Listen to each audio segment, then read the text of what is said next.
perkenalkan, aku Muhammad Diki Nur Setiawan, bisa dipanggil Diki. Aku perwakilan dari kelompok 1. Nah, kali ini kelompok 1 akan mengadakan Bekutu, bedah buku bareng kelompok 1. Nah, kali ini kita juga menyediakan banyak buku dan kita akan sedikit menjelaskan beberapa buku ke teman-teman kita yang sudah datang ke tempat kita.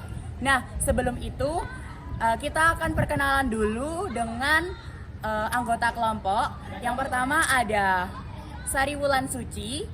Halo, aku Sari Wulan Suci. Yang kedua ada Damai Paidila Natasha. Halo, aku Damai Paidila Natasha. Yang ketiga ada Nadia. Halo, aku Nadia. Dan yang terakhir ada Khairatin Nisa. Halo, aku Khairatin Nisa. Nah, itu tadi teman-teman dari kelompok 1. Nah, selanjutnya kita akan melihat teman-teman untuk membaca buku lebih dalam. Yuk ikutin aku.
Jadi buku ini tentang everything about overthinking, dan di sini dijelaskan bahwa kalian itu biar kalian itu kedepannya tidak overthinking, gimana cara menghadapi agar kalian tidak overthinking, gimana cara menghadapi agar kalian itu merasa kalian itu pede. Tahu pede tidak kalian? Iya. Biar kalian itu percaya diri. Dan di buku ini dijelaskan juga bahwa apa bedanya overthinking dengan berpikir panjang. Ya, mengerti tidak? Mengerti. Jadi di buku ini juga penulisnya menjelaskan sebenarnya nggak ada orang yang overthinking. Tapi gimana cara kita mengolah pikiran kita agar kita tidak mencemaskan diri kita bahwa kita kurang. Nah, tapi tidak ada juga dalam buku ini dijelaskan bahwa tidak ada manusia sempurna. Jadi semua orang pasti punya kelebihan dan kekurangannya masing-masing. Itu berapa halaman? Berapa halaman? Ini bukunya sangat tebal, ini berisi 238 halaman. Untuk penulisnya siapa? Penulisnya ada di sini, yaitu R.D.Asti. Nah, mau tanya apa lagi?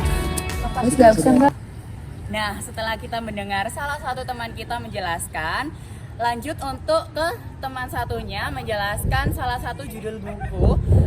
Mari ikut kami.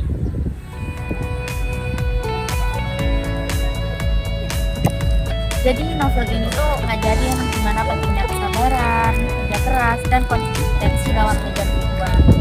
Karena di setiap bab ini ngegambarin gimana anak muda ini menghadapi tantangan dari kehilangan emosi, dari kehilangan kendali, kayak susah untuk mengatur emosional. Tapi karena itu dibantu sama keluarga dan lain sebagainya, akhirnya tercapai juga tujuannya.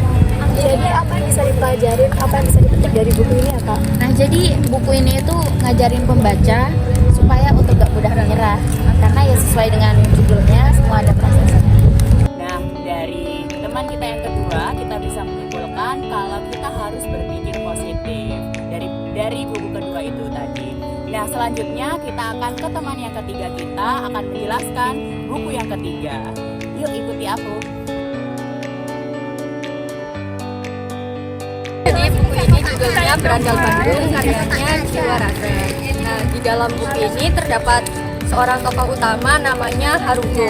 Harugo ini orangnya sangat pemberani dan sangat tangguh. Nah, dia juga merupakan anak motor yang suka keluaran, suka balap-balapan di tengah ramainya ibu kota.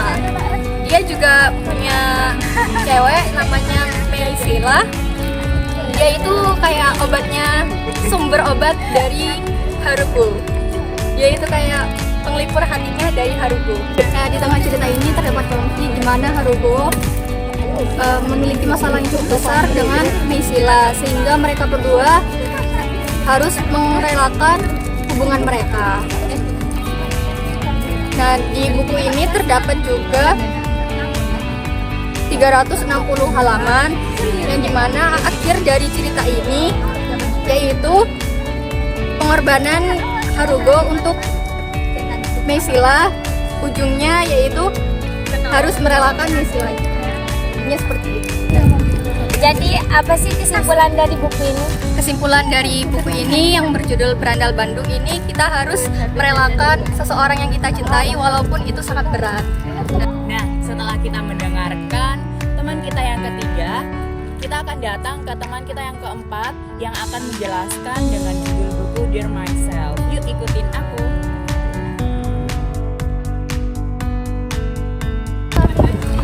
Buku ini menceritakan tentang apa ya?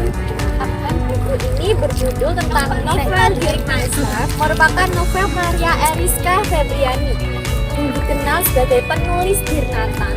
Novel ini merupakan bercerita tentang berfokus pada tokoh utama yang mengalami pergaulan batin dengan dirinya sendiri, menghadapi masa lalu serta berusaha menerima dan mencintai dirinya lewat perjalanan emosional yang penuh konflik.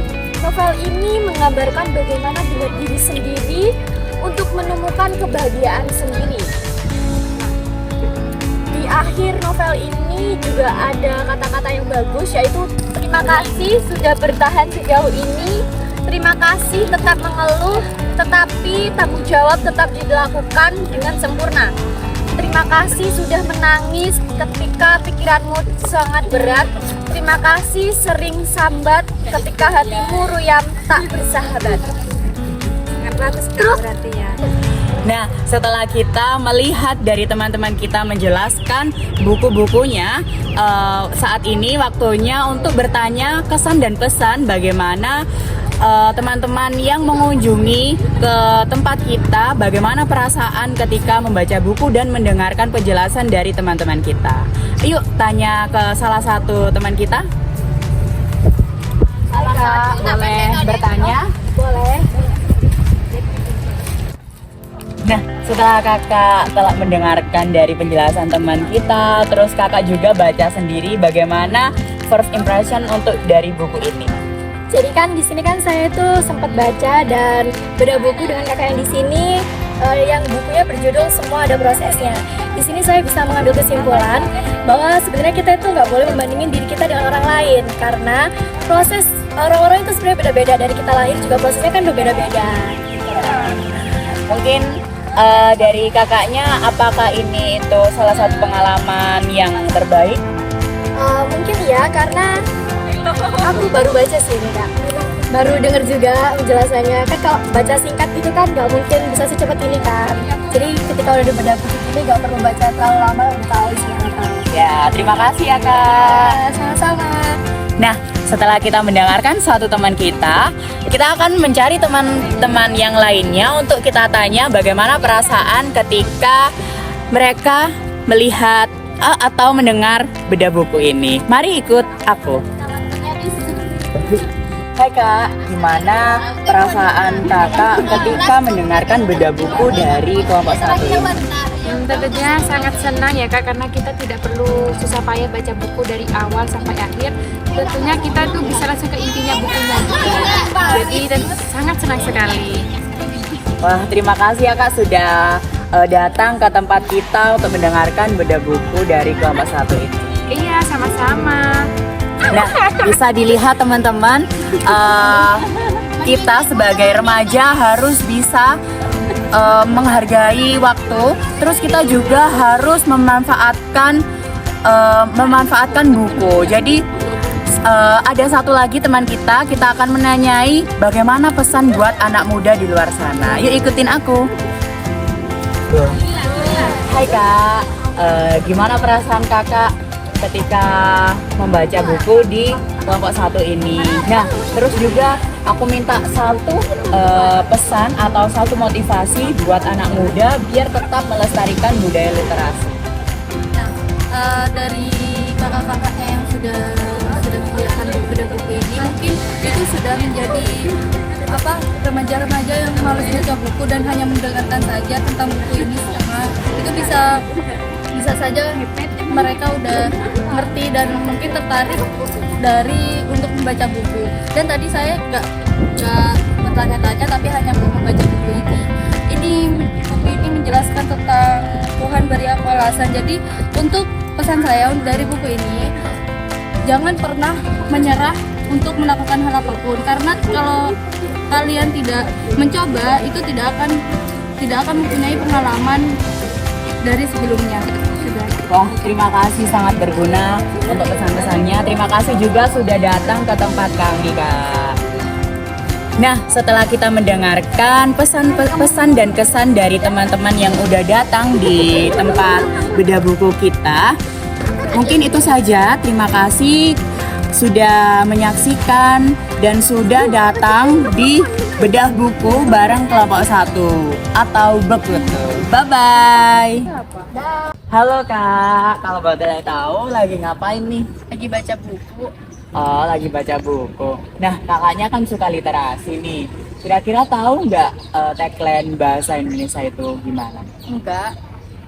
Oh, nggak tahu ya. Nah, aku kasih tahu nih. Kalau tagline bahasa Indonesia itu lestarikan bahasa daerah, utamakan bahasa Indonesia, dan kuasai bahasa asing. Kak. Oh iya. Nah, bisa dihafalkan ya Kak. Nanti kalau misal ditanya Kak sama teman-teman, itu bisa kita kasih info kalau tagline bahasa Indonesia itu seperti itu. Makasih ya Kak. Ya, sama-sama. Teman-teman, jangan lupa ya tagline bahasa Indonesia, lestarikan bahasa daerah, Utamakan bahasa Indonesia. Kuasai bahasa asing.